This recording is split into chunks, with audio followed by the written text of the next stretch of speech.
എന്താ മിണ്ടാതിരിക്കുന്നത്? നീ പേടിക്കണ്ട. ഡോക്ടർ പറഞ്ഞതെന്ന് അറിയാമോ? 3 മാസം വരെ എന്റെ പെടലി ഇങ്ങോട്ടോ അങ്ങോട്ടോ മാറ്റാൻ പറ്റുന്നില്ല പറയുന്നത്. പിന്നെ ഒരു ഫിസിയോതെറാപ്പി ചെയ്ത് കഴിഞ്ഞാൽ എന്റെ പെടലി ഇങ്ങോട്ടോ അങ്ങോട്ടോ മാറ്റാന്ന. കാട്ടുകുളത്തുള്ള ശ്രീദേവി ആരാ?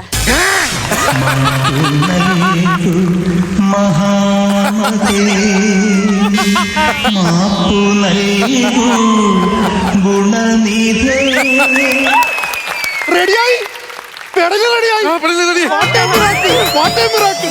ഒരു ഫിസിയോതെറാപ്പി കൊണ്ട് റെഡിയാവുമെന്ന് പറഞ്ഞ സാധനം അകത്ത് ഫിസിയോതെറാപ്പിക്ക് ഇനി ആരെങ്കിലും കിടപ്പുണ്ടോ? പിന്നെ ഇഷ്ടംപോലെ പേരുണ്ട് എന്നെ പോലെ. ഇനി എന്നാ ഡോക്ടറിനോട് ചെന്ന് പറ ഫിസിയോതെറാപ്പി ഒന്നും ചെയ്യണ്ട, അവിടെ ആ ശ്രീദേവിയെ വിളിച്ചോണ്ട് വന്നാൽ മതി. എന്തൊക്കെ നുണയടാ പറഞ്ഞിട്ട്? നീ എന്തോ നുണയടാ അവിടെ പറഞ്ഞിട്ട്? ഞാനല്ലേ ആ ഡോക്ടറാണ് അയാൾ പറഞ്ഞു നീ ചത്തു, നിനക്ക് ചത്താ പോരായിരുന്നു. നീ എന്തിനാ വന്നത്? എനിക്ക് ഞാൻ ഒരു കാര്യം പറയട്ടാ. എനിക്ക് എന്റെ തലയിൽ തേങ്ങ വീണതിന് ശേഷം എനിക്ക് ഒന്നും ഓർമ്മയില്ല. എന്താ ഒന്നുകൂടെ പറഞ്ഞേ? എന്റെ തലയിൽ തേങ്ങ വീണതിന് ശേഷം എനിക്കൊന്നും ഓർമ്മയില്ല.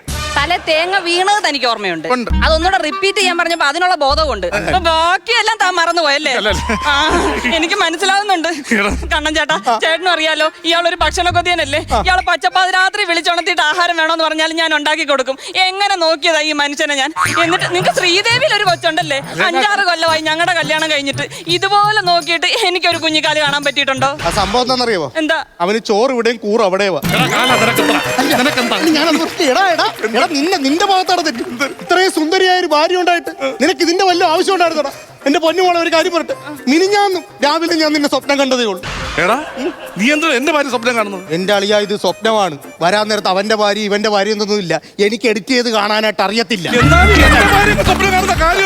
നിങ്ങൾക്കറിയാവോ എനിക്ക് പാരമ്പര്യമായിട്ട് മാങ്ങാമാല കിട്ടി, പാലക്കാമാല കിട്ടി. ഇതെല്ലാം ഇങ്ങനെ ചോദിച്ചപ്പോ ഞാൻ എടുത്തു കൊടുത്ത് എന്നിട്ട് ഇങ്ങനെ അതുകൊണ്ട് വിറ്റ് തൊലച്ച്. ആ വർത്തമാനം മാത്രം പറയരുത്. എന്താ? അവൻ പല വൃത്തികേടുകളും ചെയ്തു കാണും, പക്ഷെ അവനത് വിറ്റ് തൊലച്ചൊന്നും മാത്രം പറയരുത്. പിന്നെ അതെവിടെ?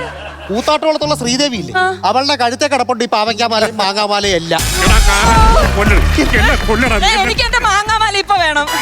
എനിക്ക് എന്റെ മാങ്ങാമാല ഇപ്പൊ വേണം. ഒരു മാങ്ങാച്ചാർന്ന് മേടിക്കാനുള്ള പൈസ പോലും എന്റെ ഇല്ല. എന്റെ കാലം നിങ്ങളുണ്ടല്ലോ. ഞാൻ ഇന്ന് ഇറങ്ങി പോകുക ഇവിടുന്ന്. നാളെ രാവിലെ വീട്ടിൽ പേപ്പർ വരും. പത്രം ഇടാൻ പോവാണോ? പത്രം ഇടാനാണോ? ഡിവോഴ്സ് പേപ്പർ നാളെ രാവിലെ നിങ്ങളുടെ വീട്ടിൽ വരും. ഞാൻ എന്റെ വീട്ടിൽ പോവാ. ഞാൻ എന്റെ വീട്ടിൽ പോവാ. എന്നാ പിന്നെ ഞാനും വരാം. നിങ്ങൾ അവിടെ എങ്ങാനും വന്നിട്ടുണ്ടെങ്കിൽ എന്റെ വീട്ടിൽ പല്ലില്ലാത്ത പട്ടിയില്ലേ, അതിന് വെപ്പുവല്ല് വെച്ചിട്ട് നിങ്ങളുടെ കാല കടിപ്പിക്കും. അങ്ങോട്ടെങ്ങാനും കേറിയാ എന്റെ സ്വഭാവം മാറ്റിക്കളരുത് കേട്ടോ. ഞാൻ പോവും. പൊക്കോണ അവിടുന്ന്. അതെ, അച്ഛനെ തിരക്കിന്ന് പറഞ്ഞേക്കാം. അച്ഛനെ പ്രത്യേകിച്ച് തിരക്കേണ്ട ആവശ്യമൊന്നുമില്ല. ഇത് അറിഞ്ഞു കഴിയുമ്പോ അച്ഛൻ ഇങ്ങോട്ട് വന്ന് നിങ്ങളെ തിരക്കിക്കോളും. നിങ്ങൾ ഒറ്റ ഒരുത്തനോ മനുഷ്യൻ ഈ മനുഷ്യൻ ഇങ്ങനെ ആക്കുന്നത്? നിങ്ങൾ കൊട്ടേഷൻ കൊടുക്കുന്നുണ്ട് നിങ്ങൾക്ക് വേണ്ടിട്ട് ഈ 2 മുട്ടും ചിരട്ടയും തല്ലിപ്പൊട്ടിക്കാനായിട്ട്. നിങ്ങൾക്ക് പേർക്ക് തന്നെ നിങ്ങൾ ഒറ്റ ഒരുത്തനെ ഇയാളെ നശിപ്പിക്കുന്നത്. പൊക്കോണ അവിടുന്ന്. ഫ്ലിപ്കാർട്ടിൽ വന്ന സുരേഷ് ഗോപി.